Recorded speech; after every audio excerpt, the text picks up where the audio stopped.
नमस्कार। देश की तमाम फटाफट खबरों में आपका स्वागत है। खबरों के लिए आपसे निवेदन कि यदि आपने हमारे चैनल को सब्सक्राइब नहीं किया है तो कृपया करके आपके अपने चैनल को सब्सक्राइब करना ना भूलें। आप सब्सक्राइब करते हैं तो हमें हिम्मत होती है सही और सच्ची खबरें आप तक पहुंचाने की। तो क्या है आज की बड़ी खबर की ओर। राहुल गांधी अमेरिकी दौरे पर है। राहुल गांधी जानते हैं कि यदि उन्होंने ऐसा कुछ कहा जिससे पूरे भाजपा को परेशान किया जा सकता है तो जितनी ज़्यादा परेशानी होगी भाजपा को उतनी ज़्यादा मीडिया में उनको कवरेज मिलेगी। यदि वो भारत में रहते, इंडिया में रहते और इस तरह के बयान देते तो शायद इंडिया का मीडिया उनको नहीं दिखाता, लेकिन अमेरिका मीडिया के साथ साथ भारतीय मीडिया भी पूरा उनको उनमें से काट छाट करके पूरे देश को दिखाता है कि उन्होंने विदेशी धरती पर क्या बोला। उसका फायदा राहुल गांधी को ये होता है कि पूरा भारतीय मीडिया जब दिखाता है कि राहुल गांधी ने अमेरिका में क्या बोला तो इंडिया का मीडिया और इंडिया के लोग उसका पूरा भाषण सुन पाते हैं राहुल गांधी का। तो राहुल गांधी एक बहुत शानदार तरीके से भाजपा को परेशान करते कभी न कोई ऐसा बयान देते हैं जिससे उनका पूरा मीडिया पीछे लगता है और पूरा मीडिया के द्वारा उनको जब बताया जाता है तो पूरे भारतीय लोग, इंडिया के लोग उसके पूरे भाषण को देखने की कोशिश करते हैं। तो राहुल गांधी ने फिर बोला, चीन ने लद्दाख में दिल्ली जितनी जमीन कब्जाई, मोदी चीन को संभाल नहीं पा रहे। अमेरिका में बोले, भारत ने ऐसा दौर नहीं देखा। अमेरिकी दौरे के आखिरी दिन मंगलवार देर रात कांग्रेस सांसद राहुल गांधी ने नेशनल प्रेस क्लब में मीटिंग की। इस दौरान राहुल ने एक बार फिर बीजेपी और पीएम मोदी पर निशाना साधा। उन्होंने कहा कि चीन ने लद्दाख में दिल्ली जितनी जमीन पर कब्जा कर लिया है। प्रधानमंत्री मोदी चीन को संभाल नहीं पा रहे हैं। राहुल गांधी ने पीएम मोदी, बीजेपी आरक्षण, जाति जनगणना, बांग्लादेश के हालात, भारत चीन अमेरिका के संबंधों पर खुलकर बातचीत की। उन्होंने कहा कि कांग्रेस ने फ्रीज बैंक खातों के साथ चुनाव लड़ा। मुझे ऐसा कोई लोकतंत्र नहीं पता जहां ऐसा होता हो। पिछले 10 साल में भारतीय लोकतंत्र पर हमला हुआ, इसलिए बहुत कमजोर हो गया है।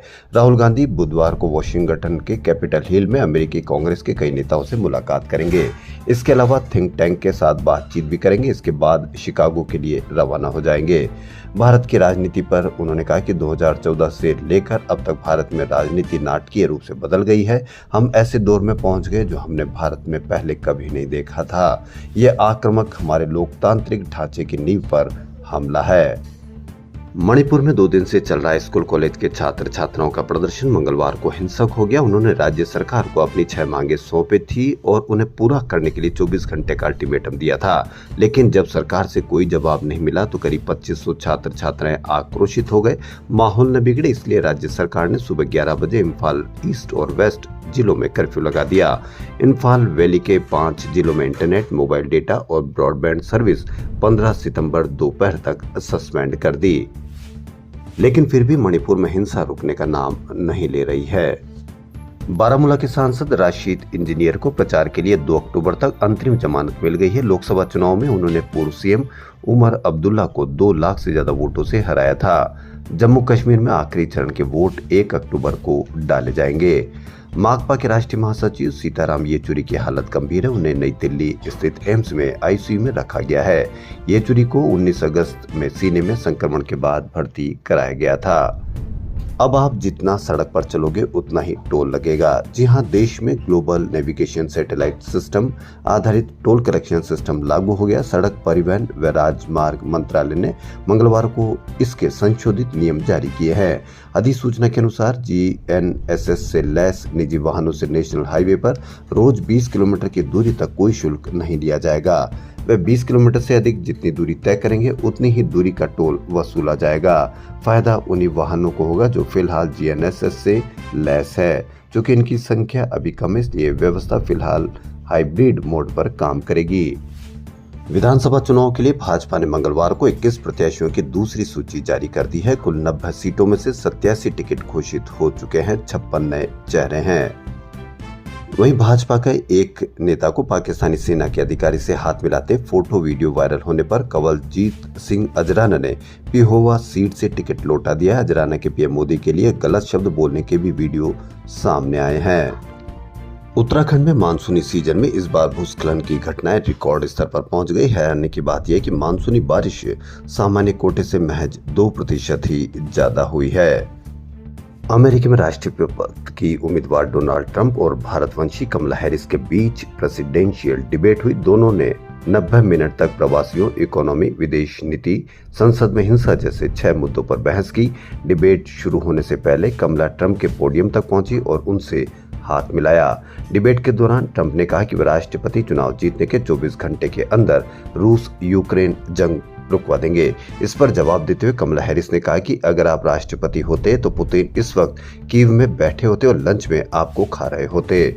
डिबेट में ट्रंप 42 मिनट 52 सेकंड बोले, जबकि कमला हैरिस 37 मिनट 36 सेकंड तक अपनी बात रखी। ट्रंप और कमला के बीच इस चुनाव में यह पहली और आखिरी डिबेट थी।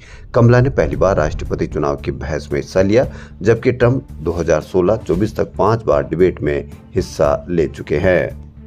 शराब नीति मामले से जुड़े सीबीआई केस में सीएम अरविंद केजरीवाल की न्यायिक हिरासत आज खत्म हो रही है। 3 सितंबर को दिल्ली के राउज एवेन्यू कोर्ट ने सीबीआई की सप्लीमेंट्री चार्जशीट पर संज्ञान लेकर केजरीवाल को सम्मन जारी किया था। सीबीआई ने अरविंद केजरीवाल, दुर्गेश पाठक, विनोद चौहान, आशीष माथुर, शरत रेड्डी के खिलाफ सप्लीमेंट्री चार्जशीट दायर की थी। इसके बाद राउज एवेन्यू कोर्ट ने आरोपियों को जवाब दाखिल करने के लिए 11 सितंबर तक का समय दिया था। वहीं 5 सितंबर को सुप्रीम कोर्ट में अरविंद केजरीवाल की जमानत याचिका पर सुनवाई हुई थी। केजरीवाल के वकील ने दलील दी थी कि केजरीवाल को इसलिए गिरफ्तार किया गया ताकि वह जेल से बाहर ना आ सके, जबकि जमानत नियम और जेल अपवाद है। कोलकाता के आरजीकर मेडिकल कॉलेज और अस्पताल में 9 अगस्त को ट्रेनी डॉक्टर के साथ हुए रेप मर्डर के विरोध में जूनियर डॉक्टर्स की हड़ताल का आज 32वां दिन है। स्वास्थ्य विभाग ने मंगलवार को डॉक्टरों की मीटिंग के लिए बुलाया था। मीटिंग के लिए सीएम ममता बनर्जी भी पहुंची थी। उन्होंने डॉक्टर्स के प्रतिनिधिमंडल का करीब 80 मिनट तक इंतजार किया, लेकिन वह नहीं आए तो ममता बनर्जी चली गई। यूक्रेन ने रूस की राजधानी मॉस्को सहित 8 प्रांतों पर 144 ड्रोन से हमला किया। ये रूस पर सबसे बड़ा ड्रोन अटैक माना जा रहा है। इसमें एक महिला की मौत हो गई। रूस ने करीब 20 ड्रोन गिराए। हमले में कई रिहायशी इमारतों को भी नुकसान पहुंचा। 50 से ज्यादा उड़ानों को डाइवर्ट किया गया है। खबरों फिलहाल इतना ही। यदि आपको हमारा चैनल पसंद आए तो लाइक, सब्सक्राइब और शेयर अवश्य करें। धन्यवाद।